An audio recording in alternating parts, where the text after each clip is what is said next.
ଆଜିକାଲି ସମୟ ଆଉ ଚାଲୁନି, ବୋଧହୁଏ ଦୌଡ଼ୁଛି। ସବୁ ପ୍ରତିଯୋଗୀଙ୍କୁ ପଛରେ ପକେଇ ସେ ହିଁ ସବୁ ଖେଳରେ ଜିତୁଛି। କାଲି ଭଳି ଲାଗୁଛି। ଆମ ଗବୁଲି ଜନ୍ମ ହେଇଥିଲା, ଆଜି ତାକୁ 2 ମାସ ପୂରଣ ହେଇଛି।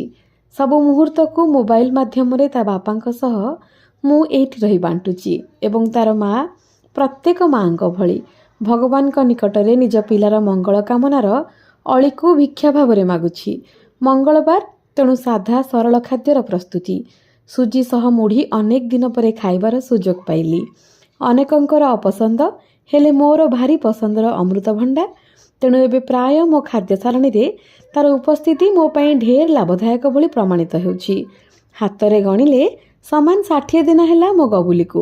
ସେଥିରେ ତା ବାପା ଦିନକୁ ପାଖାପାଖି 60ରୁ କମ୍ ଥର ଫୋନ୍ କରି ପୁଅ ବିଷୟରେ ବୁଝୁନଥିବେ ଏମିତି କେବେ ହେଉନଥିବ। ବର୍ଷା ପାଗ ଥାଏ, ତେଣୁ ସନ୍ଧ୍ୟାରେ କିଛି ଚା ଏବଂ ପକୁଡ଼ି ଖାଇଥିଲି। ରାତିରେ ସୋୟାବିନ୍ କିମା ଖାଇବା ସହ ଦିବସର ଅନ୍ତ ଘଟିଥିଲା।